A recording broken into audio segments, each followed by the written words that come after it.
पितरों का श्राद्ध करने में किन नियमों का ध्यान रखना चाहिए ताकि आपके द्वारा किया गया श्राद्ध कर्म खाली न जाए और पितृ भी आपसे प्रसन्न हो, इस बारे में आज हम आपको विस्तार से बताने जा रहे हैं। ऐसी मान्यता है कि पितृपक्ष में पितृगण देवलोक से पृथ्वी लोक पर आते हैं और अपनी संतानों को सुखी और संपन्न रहने का आशीर्वाद देकर पितृ अमावस्या के दिन वापस देवलोक चले जाते हैं।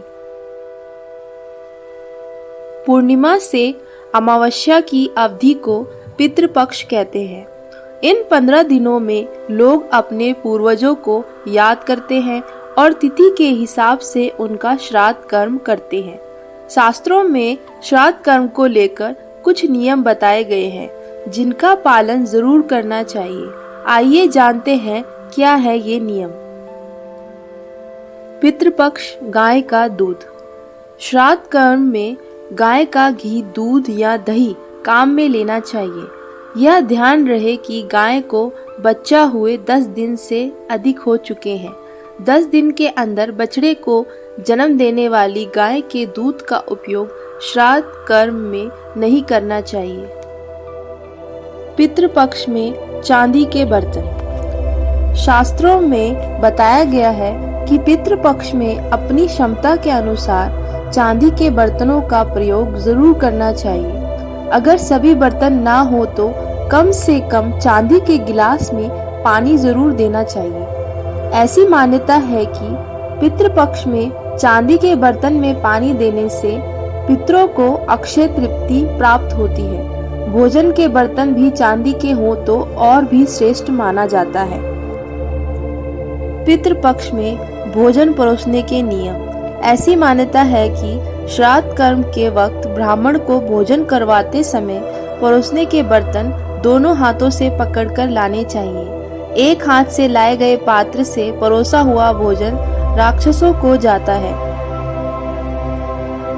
मौन रहकर करें भोजन। शास्त्रों में उन ब्राह्मणों को लेकर भी यह नियम बताया गया है जो श्राद्ध कर्म का भोजन ग्रहण करते हैं। इसके अनुसार ब्राह्मण को भोजन मौन रहकर एवं व्यंजनों की प्रशंसा किए बगैर करना चाहिए, क्योंकि पितृ तब तक ही भोजन ग्रहण करते हैं जब तक ब्राह्मण मौन रहकर भोजन करें। पितृपक्ष में चतुर्दशी पर भी करें इनका श्राद्ध। जो पितृ शस्त्र आदि से मारे गए हों उनका श्राद्ध मुख्य तिथि के अतिरिक्त चतुर्दशी को भी करना चाहिए। इससे वे प्रसन्न होते हैं। श्राद्ध गुप्त रूप से करना चाहिए। आपके द्वारा किए गए पिंडदान पर किसी और की दृष्टि नहीं पड़नी चाहिए। दूसरे की भूमि पर न करें श्राद्ध। पितृपक्ष में अपने पूर्वजों का श्राद्ध सदैव अपने ही घर में या फिर अपनी ही भूमि में करना चाहिए। दूसरे की भूमि पर श्राद्ध नहीं करना चाहिए। वन, पर्वत, तीर्थ स्थान एवं मंदिर दूसरे की भूमि नहीं माने जाते, क्योंकि इन पर किसी का स्वामित्व नहीं माना गया है, अतः इन स्थानों पर श्राद्ध किया जा सकता है। पितृपक्ष में श्राद्ध में इनको भी जरूर बुलाएं। शास्त्रों में श्राद्ध कर्म को लेकर ये नियम भी बताए गए हैं कि जो लोग पूर्वजों के श्राद्ध में ब्राह्मणों के अलावा एक ही शहर में रहने वाली अपनी बहन, दामाद और भांजे को नहीं बुलाता, उसके द्वारा किए गए श्राद्ध का अन्न पितृ ग्रहण नहीं करते। याचक को भोजन करवाएं। पितृपक्ष में श्राद्ध करते समय यदि कोई भिक्षुक आ जाए तो उसे आदर पूर्वक भोजन करवाना चाहिए। जो व्यक्ति ऐसे समय में घर आए याचक को भगा देता है उसका श्राद्ध कर्म पूर्ण नहीं माना जाता और उसका फल भी नष्ट हो जाता है। शाम के समय न करें श्राद्ध। शुक्ल पक्ष में रात्रि में और ऐसे दिन जब 2 तिथियों का योग एक ही में हो रहा हो तथा अपने जन्मदिन पर कभी श्राद्ध नहीं करना चाहिए। धर्म ग्रंथों के अनुसार सायंकाल का समय राक्षसों के लिए होता है। यह समय सभी कार्यों के लिए निंदित है, अतः शाम के समय भी श्राद्ध कर्म नहीं करना चाहिए। पितृपक्ष में इन चीजों का जरूर करें प्रयोग।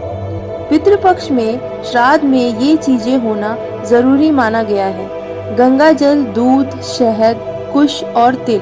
केले के पत्ते पर श्राद्ध का भोजन ना परोसे। सोना, चांदी, कांसे, तांबे के पात्र उत्तम है। इनके अभाव में पत्तल उपयोग की जा सकती है। पितरों का पसंदीदा भोजन। पितरों की पसंद का भोजन दूध, दही, घी और शहद के साथ अन्न से बनाए गए पकवान जैसे खीर आदि है।